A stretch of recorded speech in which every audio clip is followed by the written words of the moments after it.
Bonjour à tous, bienvenue sur cette nouvelle vidéo de cours d'anglais dans laquelle nous allons voir aujourd'hui les auxiliaires en anglais. Alors, les auxiliaires en anglais, on les appelle aussi auxiliary verbs ou helping verbs en anglais. Donc, nous allons voir, tout d'abord, quels sont-ils? Alors, les auxiliaires en anglais, il y en a trois principaux. Donc, c'est l'auxiliaire have, do et be. Donc, ce sont aussi des verbes par ailleurs, mais là, on les prend en tant que verbes auxiliaires. Alors, il faut savoir aussi qu'il y a d'autres auxiliaires qui sont notamment les modaux. On parle d'ailleurs d'auxiliaires modaux.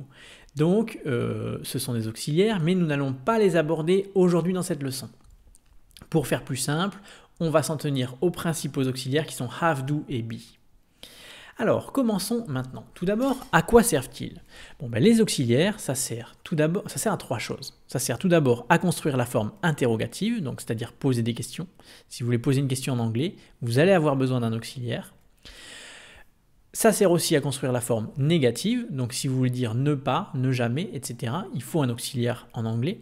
On verra des exemples après, hein. Là je commence juste par l'introduction. Et ça sert aussi à former les temps composés. Donc les temps composés, c'est soit par exemple le présent perfect, vous savez, on l'utilise have plus un participe passé.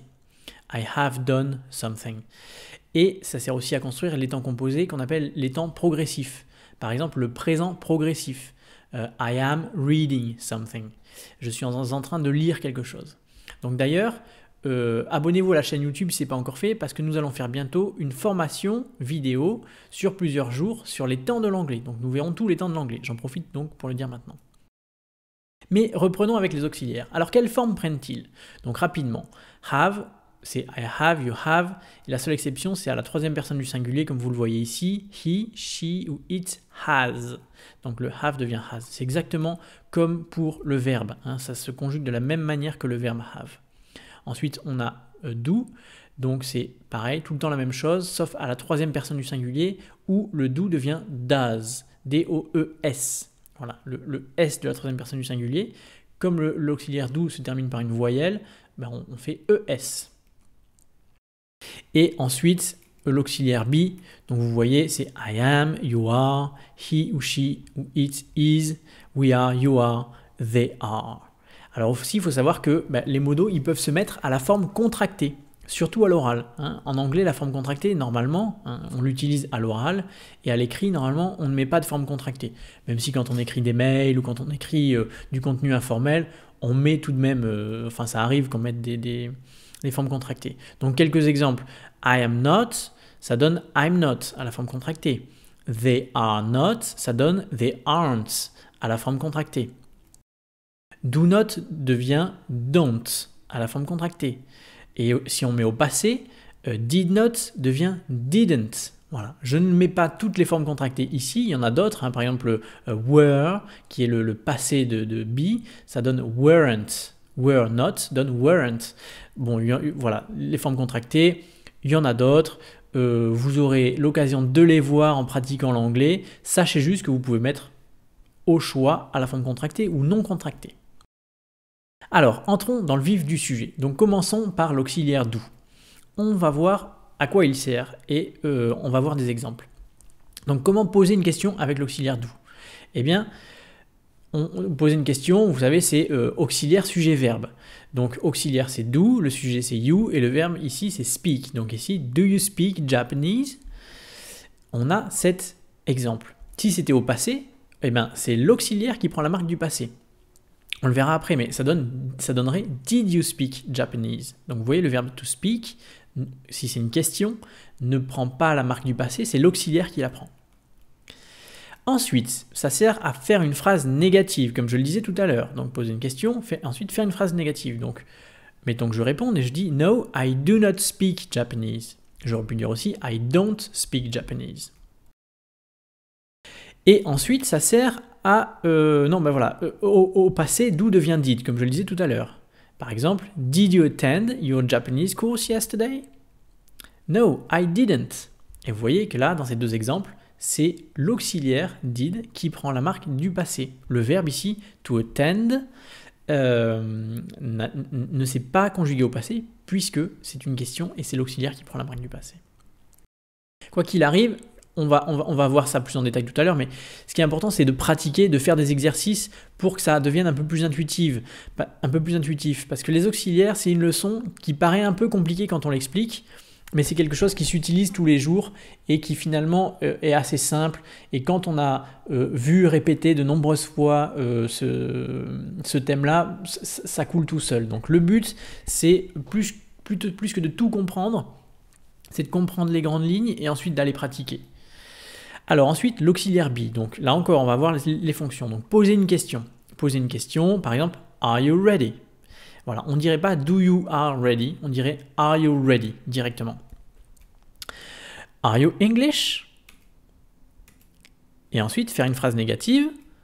No, I'm not English. Au passé, là encore, c'est l'auxiliaire qui prend la marque du passé.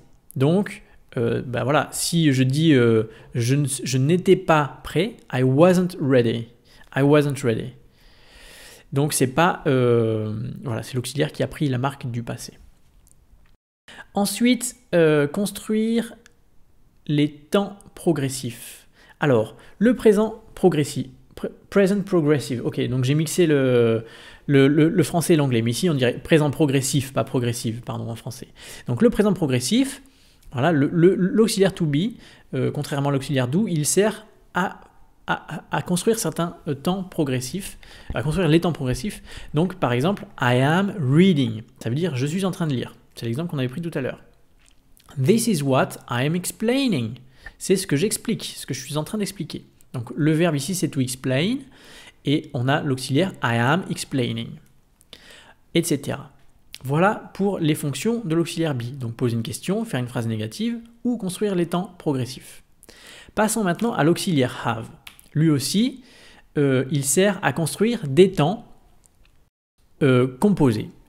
Et ce sont les temps qui sont du type present perfect. Donc, prenons un exemple. I have done my homework. I've done my homework. À la forme progressive, à la forme contractée, pardon, c'est I apostrophe VE. I've done my homework. Ensuite, ça sert à poser une question au présent perfect. Par exemple, have you done your homework? Vous voyez là, on n'utilise pas l'auxiliaire do. On dit pas do you have done your homework? On dit directement have you done your homework? Voilà. Faire une phrase négative au présent perfect. No, I haven't done my homework. Ou no, I have not done my homework. Voilà donc pour les trois auxiliaires principaux. Alors comment choisir? C'est ça en général ce qui pose problème aux élèves, c'est comment choisir entre l'un ou l'autre des auxiliaires. Bon, alors on va essayer de faire des règles pour essayer de clarifier ça, mais c'est vrai que c'est pas simple et il vaut mieux pratiquer pour que ça devienne plus naturel. Donc, si c'est une question ou une forme négative, en général c'est l'auxiliaire do par défaut, qui est did au passé. Par défaut, le plus fréquent pour poser une question ou faire une forme négative, c'est do. Ensuite, si vous constatez que le verbe be ou have est utilisé à la forme affirmative pour construire un temps composé, par exemple, je donnais tout à l'heure l'exemple I am reading ou alors I have done my homework. Donc là, ce sont des phrases affirmatives dans lesquelles de toute façon l'auxiliaire be ou have est présent. Alors si c'est le cas, eh bien, quand vous poserez une question ou quand vous ferez une phrase négative, eh bien, il faudra utiliser cet auxiliaire-là. Donc I am reading. Si je pose la question, c'est Are you reading? Vous voyez? I have done my homework. Have you done your homework? Donc, si on voit que l'auxiliaire be ou have doit être utilisé à la forme affirmative, c'est qu'il faut aussi l'utiliser à la forme interrogative ou négative. Et si ce n'est pas le cas, eh bien, c'est qu'il faut utiliser do. Donc, prenons un autre exemple. Je disais I am reading. Donc là, c'est un temps composé, hein, le présent progressif. La question, ça donne Are you reading? Et si je dis le présent simple, on verra les temps plus tard, mais le présent simple I read, donc je lis, et bien là, vous voyez, il n'y a pas l'auxiliaire be, il n'y a pas I am reading, il n'y a pas l'auxiliaire be, I read. Donc quand je pose la question, eh bien c'est l'auxiliaire do. Do you read? Voilà. Donc ça peut paraître un peu compliqué, mais bon, vraiment quand on pratique, ça se simplifie et ça devient intuitif. Donc faites les exercices, vous avez le petit lien en haut pour accéder à des premiers quiz et c'est déjà un début de pratique, mais il faut continuer à pratiquer au-delà. Alors, 2 exemples, you are going to the cinema, ça donne are you going to the cinema. Voilà, là encore, je disais, on a l'auxiliaire be qui est are going, donc à la forme affirmative, donc à la forme interrogative, il faut aussi utiliser l'auxiliaire be. Ensuite, I've been happy all my life, j'ai été heureux toute ma vie. Voilà. Et bien, à la forme interrogative, have you been happy all your life? On réutilise le même auxiliaire. Voilà, je termine en disant que bon, nous pouvons aussi poser des questions avec les modaux. Hein, comme je le disais au début de la leçon, les modaux, hein, en anglais on parle de modal, enfin au singulier c'est le modal ou les modaux au pluriel, ce sont aussi des auxiliaires, ce sont les auxiliaires modaux. Donc on peut poser des questions avec ça. Mais pour simplifier la leçon, et comme c'est un peu moins fréquent, je n'en parle pas encore dans cette leçon. On le verra plus tard quand on parlera des modaux dans une vidéo à part. Voilà, j'espère que cette vidéo vous a plu. Si elle vous a plu, mettez un pouce vert. Si elle ne vous a pas plu, mettez un pouce rouge.